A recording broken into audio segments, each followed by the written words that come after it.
تین قسم کی کیٹیگری ہے جو طاغوت کی تفسیر میں آتی ہیں۔ بذات خود وہ چیز یا شخص جس کی عبادت ہو رہی ہے، چاہے وہ درخت ہے، پتھر ہے، قبر ہے، ہاں جہاں کہیں بھی لوگ بیچ میں بہانہ لگائیں اولیاء اللہ کا، نبیوں کا، صالحین کا، تو ان کا طاغوت شیطان ہے، کیونکہ شیطان نے ان کو لگایا ہے اس پر، انبیاء، صالحین، اولیاء نے نہیں لگایا اس چیز پر۔ ان کا کیا قصور ہے؟ ان کے پیچھے لگ گئے ہیں عقیدت کے بہانے نعرے مار کر، وہ تو ان سے بری ہیں۔ یہ تیجانی فرقہ ہے صوفیوں کا، افریقہ میں کلپ موجود ہے، ویڈیو موجود ہے، وہ کہتا ہے میں اپنے مریدوں کے علاوہ کسی کو جانے نہیں دوں گا جنت میں، اور اللہ کی قسم اٹھا کر کہتا ہے کہ میں ابھی دیکھ رہا ہوں جنت کے دروازے۔ اور لوگ پھر اس عقیدت میں مرے جا رہے ہیں۔ تو یہ شخص طاغوت کی ڈیفینیشن میں آتا ہے کہ نہیں آتا؟ اور جو اس کی تائید میں فتوے دے رہے ہیں، لوگوں کے اوپر فتوے لگاتے ہیں گستاخی کا، کہ اگر کسی نے توحید بیان کر دی گستاخ ہو گیا۔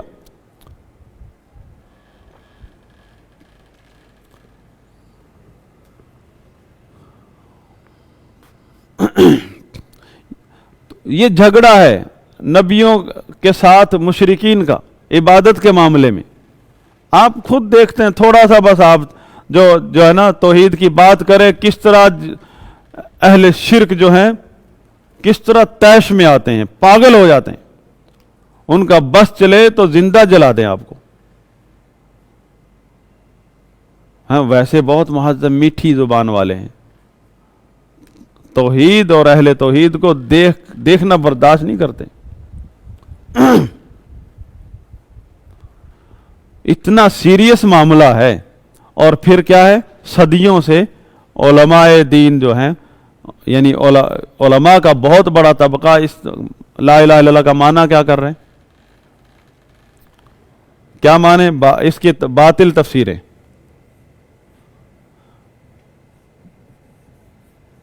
باطل تفسیرات۔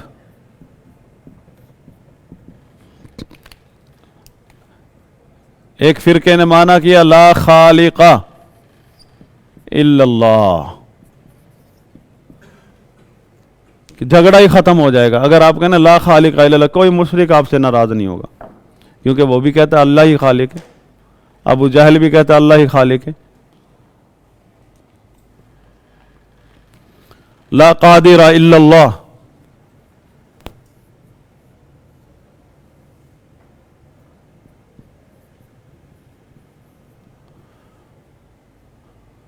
ہمارے پاکستان میں تو کچھ توحیدیوں کو ذرا اور جوش آیا، انہوں نے کہا لا مشکل کشا الا اللہ۔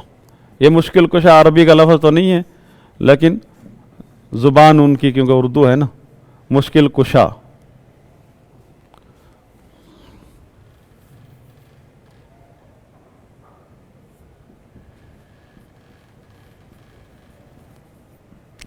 یہ لا الہ الا اللہ کا معنی کر رہے ہیں۔ پھر ایک اور بدعت کے مجدد پیدا ہوئے لوگ تو آئے تفسیر کرنے، لا حاکم الا اللہ، انہوں نے عبادت کی ڈیفینیشن ہی چینج کر دی۔ لا حاکم الا اللہ، انہوں نے کہا عبادت یہ نمازیں، یہ عقیدتیں، یہ عقیدے، یہ کسی کام کے نہیں جب تک حکومت نہیں ہوتی۔ آپ حکومت میں آئیں، اسلام آباد کو فتح کریں گے تو اسلام عبادت کا حق ادا ہوگا۔ تو نعوذ باللہ نبیوں میں کتنے ہیں جو حکمران ہیں، جنہوں نے حکومت کی ہے۔ خود ہمارے نبی صلی اللہ علیہ وسلم نے دعوت کو سیاسی رنگ دیا، نعوذ باللہ۔ باقی جو اللہ نے نبی صلی اللہ علیہ وسلم کو حکومت دی تو وہ تو اللہ کا وعدہ ہے اس امت کے لیے۔ خلافت کا جو کانسیپٹ آج ہمارے نزدیک موجود ہے، یہ کانسیپٹ صحابہ کو نہیں دیا نبی صلی اللہ علیہ وسلم نے۔ جس آیت سے سورہ نور کی جو آیت ہے جس وہ خلافت کے الفاظ ہیں وہاں لیستخلفن، ہاں استخلاف، اس کا مطلب جو آج لوگوں نے لیا ہوا ہے وہ نبی صلی اللہ علیہ وسلم نے نہیں دیا وہ کانسیپٹ. اس کا مطلب تو یہ ہے کہ اس وقت جو ہے جب نبی صلی اللہ علیہ وسلم نے دعوت کا آغاز کیا، حتیٰ کہ مکہ بھی مسلمانوں کا نہیں سمجھا جاتا تھا، مسلمانوں کو بے دین نعوذ باللہ بے دین ہونے کا طعنہ دیا جاتا تھا. تو اللہ تعالیٰ نے وعدہ کیا کہ اگر تم ایک اللہ کی عبادت کرو گے، اس کے ساتھ شریک نہیں بناؤ گے، تو اللہ تعالیٰ تمہیں استخلاف دے گا. استخلاف دوسری جگہ بھی قرآن میں ذکر ہوا کہ اللہ تعالیٰ ایک نسل کو ختم کر کے دوسری نسل کو لے آتا ہے وہ زمین پر، کہ تمہیں اللہ تعالیٰ ملک دے گا. دنیا کے نقشے میں مسلمانوں کا ملک تسلیم کیا جائے گا کہ یہ مسلمانوں کا ملک ہے.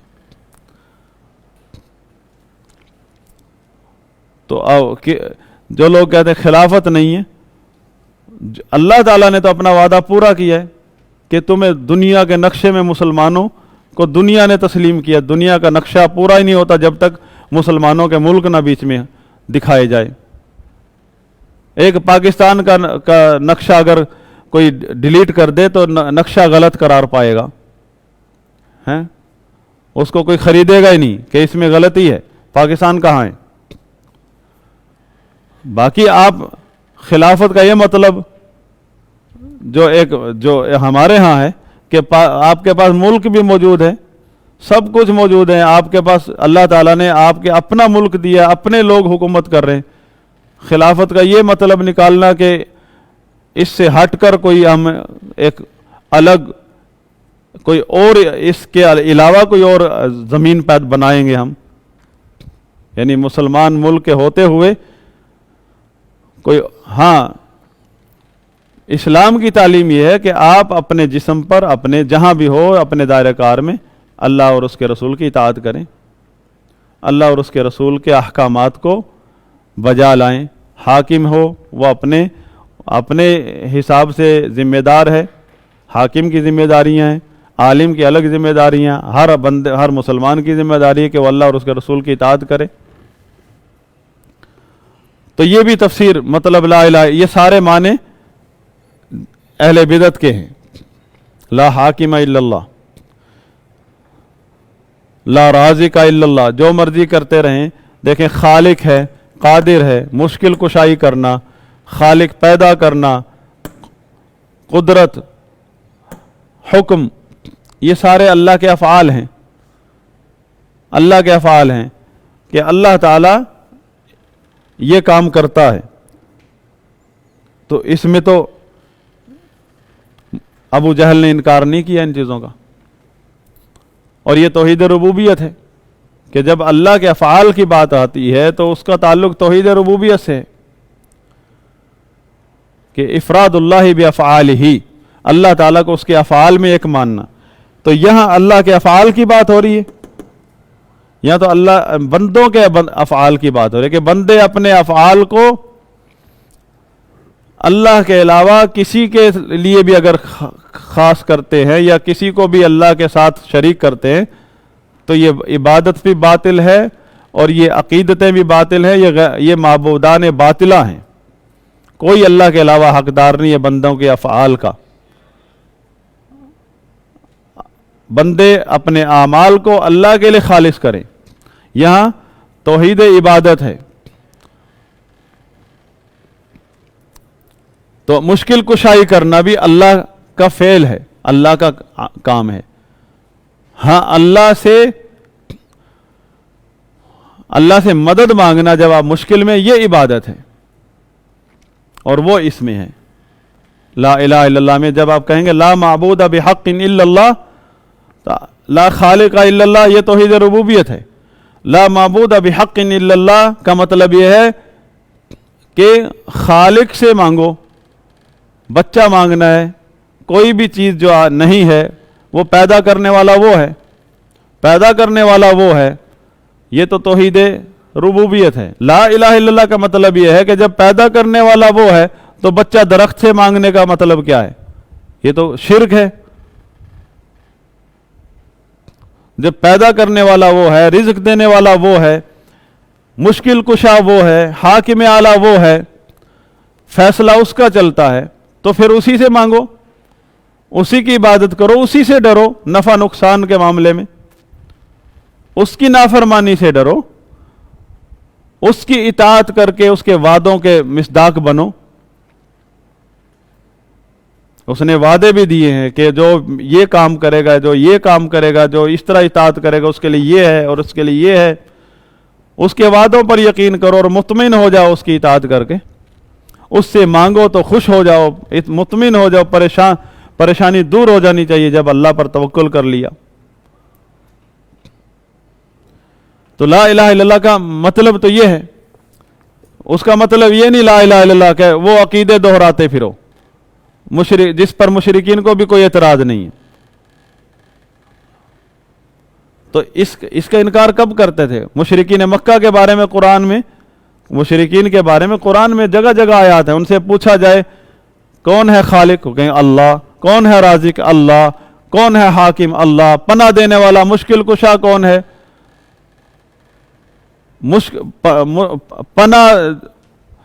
پناہ دینے والا کون ہے، اللہ۔ یعنی ان عقائد میں وہ توحید کا عقیدہ رکھتے تھے۔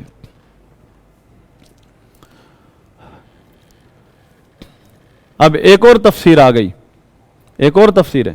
اب دیکھیں یہ جو ہے تفسیر ہم پہلے اس پر بات کر چکے ہیں، یہ متکلمین کی تفسیر ہے۔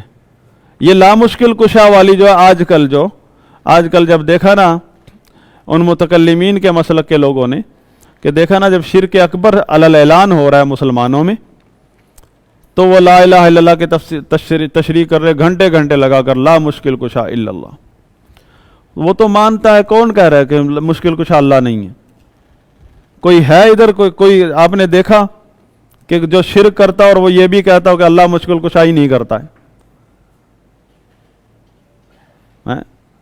کوئی دیکھا آپ نے کوئی شرک چاہے کتنا بھی پھیل جائے، کوئی بندہ آپ نے دیکھا جو کہتا اللہ بچہ نہیں دے سکتا، اللہ بارش نہیں برساتا، اللہ تعالیٰ مشکل کشائی نہیں کرتا؟ تو آپ کی یہ تفسیریں کرنے سے وہ توحید پھیلے گی، شرک کا علاج ہو جائے گا۔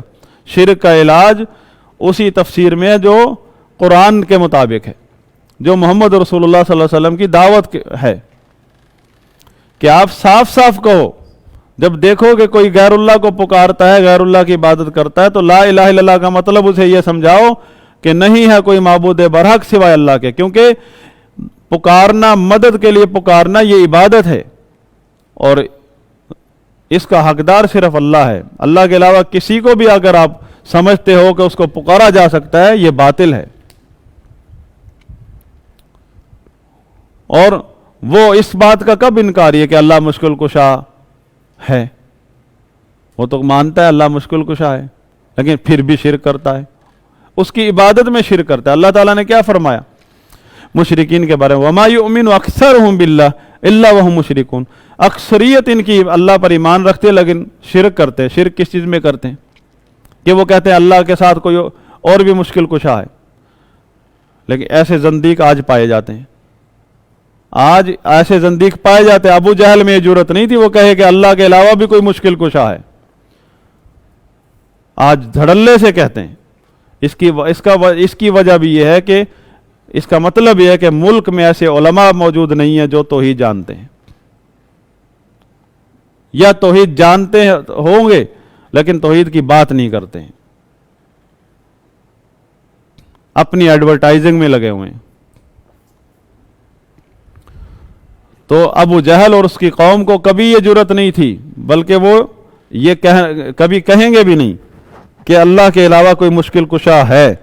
اور اس کی دلیل ہے قرآن کریم، کہ قرآن نے اس بات کی گواہی دی ہے کہ وہ اس حد تک توحید پر تھے کہ وہ اللہ کے علاوہ کسی کو مشکل کشا نہیں مانتے تھے، بلکہ جب مشکل میں گر جاتے تھے تو عام اعلان کرتے تھے کہ لوگوں شرک کو چھوڑ دو، خالص توحید کے ساتھ اللہ کو پکارو۔ عقیدہ تھا ان کا کہ اللہ سنتا ہے، اللہ کو جب پکارا جاتا ہے شرک سے توبہ کر کے تو اللہ تعالیٰ مشکل کشائی کرتا ہے. اس بات کی گواہی قرآن دے رہا ہے. تو یہ مولانا صاحب جو ہے بہت توحید کے تیر مار رہے ہیں. اللہ ہی مشکل کشا، لا الہ الا اللہ، اللہ ہی، نہیں ہے کوئی مشکل کشا سوائے اللہ کے. یہ وہ توحید تو نہیں ہے. توحید لا معبود بحق الا اللہ میں آپ سمجھانا چاہتے ہو، یہ یوں سمجھاؤ کہ دیکھو آپ بھی، کیونکہ جس کو بھی وہ سمجھانا چاہ رہے ہیں مولانا صاحب تقریروں میں لا الہ الا اللہ کی تفسیر بدل کے، وہ اس سے اقرار کروایا جا سکتا ہے کہ اللہ کو مشکل کشا مانتے کہ نہیں مانتے. وہ کہے گا بالکل اللہ مشکل کشا ہے. تو پھر اس کو یہ سمجھایا جا سکتا ہے لا معبود بحق الا اللہ. ہم نے پڑھا تھا تو اسی کتاب میں توحید ربوبیت جو ہے مستلزم ہے توحید عبادت کو، کہ جب ایک آدمی مانتا ہے کہ اللہ ہی مشکل کشا ہے تو اس سے لازم آتا ہے، اس سے لازم آتا ہے کہ وہ اللہ ہی کو پکارے مشکل میں.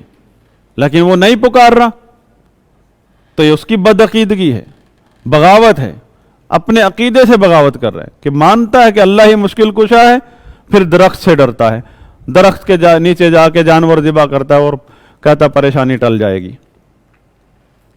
پریشانی کے وقت اب اللہ کو پکارنا چاہیے نا. کہتا ہے اللہ ہی خالق ہے اور پھر بچے کے لیے جاتا ہے کسی قبر پہ غیر اللہ کے پاس. تو اس کو سمجھایا جا سکتا ہے کہ آپ کا بھی عقیدہ کہ اللہ ہی خالق ہے، اللہ ہی پیدا کرنے والا ہے، تو اس سے یہ لازم آتا ہے آپ پر بھی کہ آپ اللہ سے مانگیں. اور وہ ہے لا الہ الا اللہ کے اندر ہے ساری یہ دعوت. دوسرا بندہ کہتا ہے لا حاکم الا اللہ، اور تیسرا ایک اور کہتا ہے کہ نفی کرتا ہے الیقین الفاسد عن ذات الاشیاء.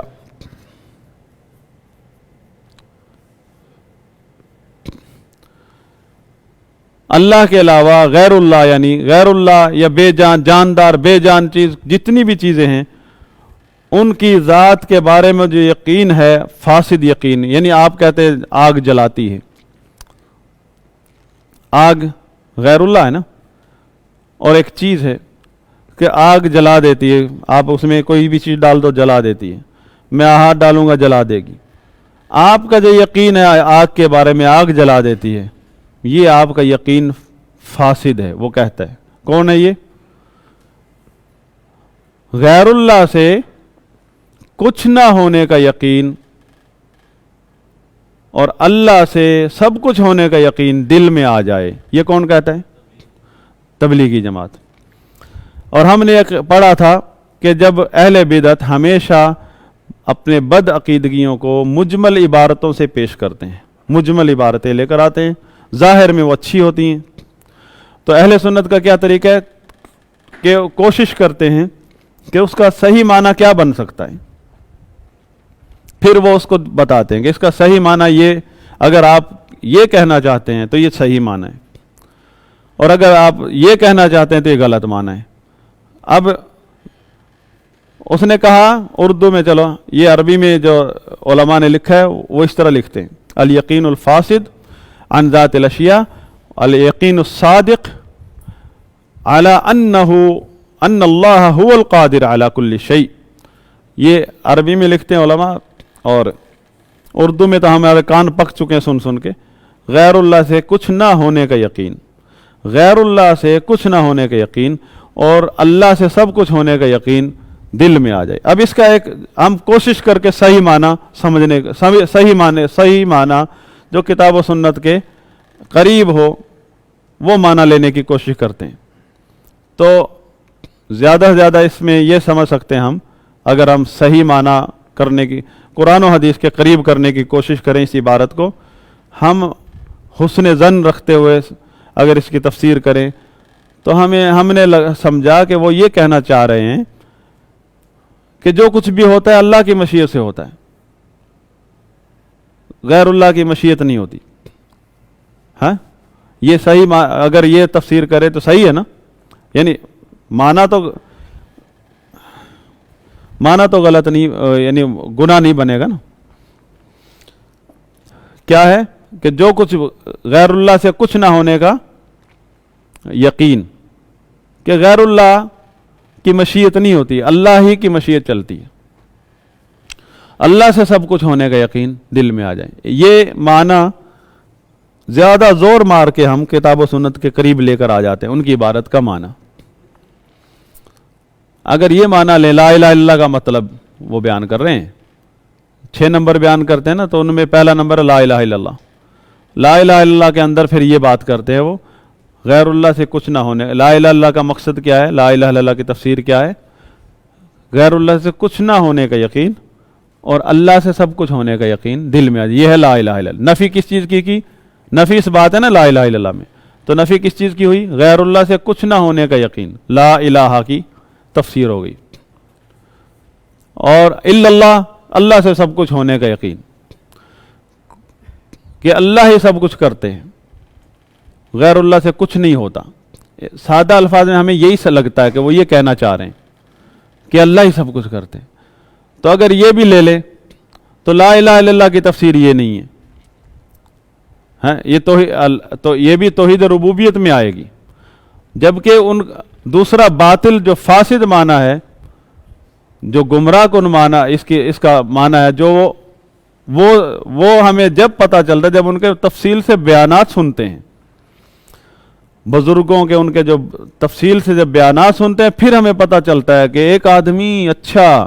ایک آدمی چھوٹی سی دکان تھی، بہت بڑی فیملی تھی، دکانداری کر رہا ہے، کسی نے اس کو بلایا چلو زندگی دے دو اللہ کے راستے میں، اس نے کہا میرے بچے مر جائیں گے بھوکے، اس نے کہا شرک ہے یہ، اللہ دیتا ہے رزق، دکان سے پر یقین لگایا ہوا ہے۔ دکانداری، ایک چھوٹی موٹی تجارت کرنا، کوئی بھی کام کرنا، محنت مزدوری کرنا، اور اس کے اوپر اپنے گھر کا گزارا چلانا، اس لیے محنت مزدوری کرنا کہ چھوٹے چھوٹے بچے ہیں بھوکے نہ مر جائیں، یا اپنی ذات کے لیے کہیں لوگوں کا محتاج نہ ہو جاؤں، اپنے ماں باپ کے لیے۔ اللہ کے نبی نے فرمایا یہ سب اللہ کے راستے میں، یہ بندہ اللہ کے راستے میں۔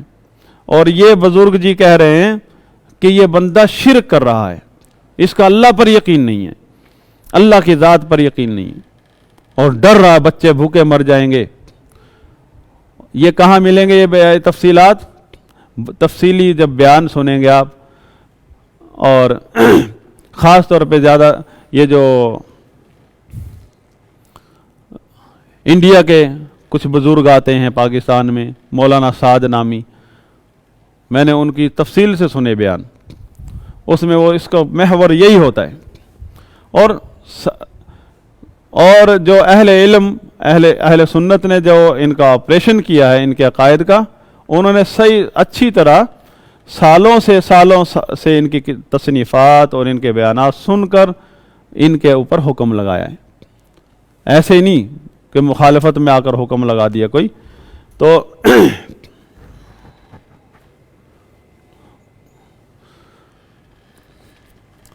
وہ کہتا ہے کہ غیر اللہ سے کچھ نہ ہونے کا یقین، مطلب آپ جب کہتے ہیں کہ آگ جلا دیتی ہے، پانی میں میں نہیں جاؤں گا ڈوب جاؤں گا، پانی نہیں ڈبوتا، آگ نہیں جلاتی، بلکہ جب کوئی چیز آگ میں گرتی ہے تو عین اس وقت اللہ تعالیٰ جلاتا ہے اس چیز کو۔ کوئی بندہ پانی میں گرتا ہے تو عین اس وقت اللہ تعالیٰ ڈبوتا ہے، یعنی فاعل اللہ ہے۔ آگ ہم کیا کہتے ہیں؟ ہم کہتے ہیں آگ سبب ہے جلنے کا، پانی ڈوبنے کا سبب ہے، محنت مزدوری معیشت کا سبب ہے، رزق کا سبب ہے۔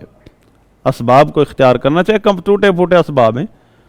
توکل کا مطلب یہ نہیں ہے، توکل کا مطلب یہ ہے کہ آپ اسباب اختیار کرو اور نتیجہ اللہ پر چھوڑو۔ اللہ چاہے تو آگ میں گرے ہوئے بندے کو بچا لے، ورنہ آگ چھوڑتی کسی کو نہیں ہے، پانی کسی کو نہیں چھوڑتا ہے، اللہ چاہے تو بچا لیتا ہے۔ کچھ بھی ہوتا ہے اللہ کی مشیت سے ہوتا ہے، لیکن یہ چیز اسباب جو ہے یہ اللہ کی سنت ہے، سنت اللہ ولن تجد لسنت اللہ تبدیلا، اور وہ اسباب کا رد کر رہا ہے۔ جو اسباب کی جو کوئی بات کرے گا فوراً کہتا ہے شرک ہے، یہ فاسد عقیدہ ہے، زندیقانہ عقیدہ ہے یہ، کہ اسباب کا انکار کرنا جو اللہ تعالیٰ نے بنائے ہیں، اور وہ لا الہ الا اللہ کی تفسیر بیان کر رہے ہیں، ہر چھوٹا بڑا لا الہ الا اللہ کی تفسیر بیان کر رہے ہیں۔ اب عام آدمی کو تو پتہ نہیں اس کے پیچھے مقصد کیا ہے، عبارت کے پیچھے اگر اچھا گمان رکھیں بھی صحیح تو مقصد کیا بنتا ہے، وہ لا الہ الا اللہ کی تفسیر میں نہیں آتا، وہ زیادہ سے زیادہ اللہ کی مشیت سے تعلق رکھتا ہے کہ اللہ کی مشیت سے سب کچھ ہوتا ہے۔ اگر ہم ایک حسن ظن رکھتے ہوئے مطلب سمجھیں کہ اللہ کے غیر اللہ سے کچھ نہ ہونے کا یقین، اللہ سے سب کچھ ہونے کا یقین دل میں آ جائے، اگر ہم اس حسن ظن کے بیس پر اس کا ترجمہ کریں تو ہم کہیں گے کہ یہ کہنا چاہ رہے ہیں کہ اللہ ہی ہر چیز پر قادر ہے، اللہ تعالیٰ کی مشیت سے سب کچھ ہوتا ہے، لوگوں کے چاہنے سے کچھ نہیں ہوتا ہے۔ تو یہ بھی لا الہ الا اللہ کی تفسیر نہیں بنتی، اس کا بھی تعلق اللہ کے مشیت سے ہے اور اللہ کی قضاء و قدر سے ہے، توحید ربوبیت سے ہے۔ تو نبیوں کی دعوت یہ نہیں ہے، لا الہ الا اللہ کا مطلب یہ نہیں ہے۔ لا حاکم الا اللہ، اس پر کافی بات ہو چکی ہے کہ اللہ کا حکم دو طرح کا، ایک حکم کونی قدری، ایک حکم شرعی۔ تو یہ تو اللہ کا حکم ہے، ربوبیت سے تعلق رکھتا ہے، آپ نے کیا کرنا ہے وہ بتائیں۔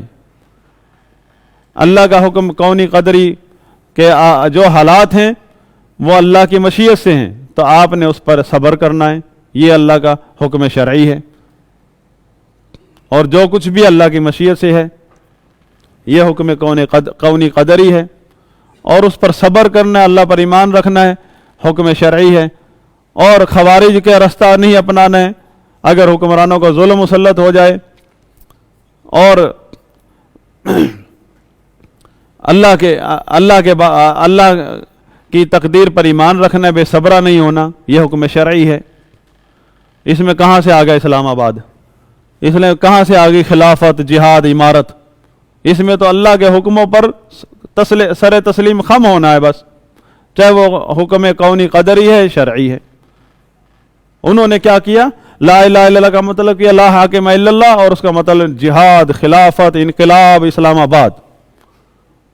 ہاں، مطلب اللہ کے دین سے کھیل رہے ہیں لوگ، الفاظی کے ساتھ لوگوں کو گمراہ کر رہے ہیں، نبیوں کی دعوت سے ہٹا رہے ہیں لوگوں کو۔ اور یہ حال ہے مذہبی طبقے کا، یعنی وہ جو ممبروں پر بیٹھے ہیں وہ گمراہ کر رہے ہیں تو اللہ اس لا الہ الا اللہ کی تفسیر سے، جبکہ قوم جو ہے وہ شرک کی دلدل میں دفن ہوتی جا رہی ہے۔ لوگ، یہ علاج ہے شرک کا، یہ لوگ سمجھتے ہیں اگر ہم شرک سے لوگوں کو منع کریں گے تو اس میں کوئی فائدہ تھوڑا ہے، اس سے کیا فائدہ ملے گا ہمیں، یعنی ان کو فائدہ نہیں نظر۔ اور اللہ تعالیٰ نے نبیوں کا سارا سلسلہ ہی اسی لیے رکھا ہے کہ لوگ شرک سے بچ جائیں، اور جو قوم بھی تباہ ہوئی ہے وہ شرک سے توبہ نہ کرنے کی وجہ سے تباہ ہوئی۔ اور ان حضرات کو، بڑے بڑے حضرات ہیں، ان کو اس منہج میں، نبیوں کی دعوت میں اسلام کا غلبہ نظر نہیں آ رہا ہے۔ ان کو اسلام کا غلبے کے لیے گھوڑے سے اتر کے دوڑ پڑے، اور بھائی گھوڑے پہ بیٹھ کے قتال کرو، ہاں نہیں یہ کہہ رہے گھوڑا تو سست ہے، ہم نیچے اتر کے دوڑیں گے۔ اب مسافر، ٹرین جا رہی ہے اسلام آباد، اور اتنا جنون آ گیا ٹرین سے اتر کے دوڑنے لگ جائے تو ٹرین تو پہنچے گی اسلام آباد، یہ بندہ ادھر ہی رستے میں کہیں شکارپور کے ہسپتال میں دم توڑ کے مرے گا۔ تو یہ انہوں نے دم توڑ لیا، ان میں کوئی اسلام کی خدمت نہیں کی انہوں نے، اور یہ اکثریت ہے۔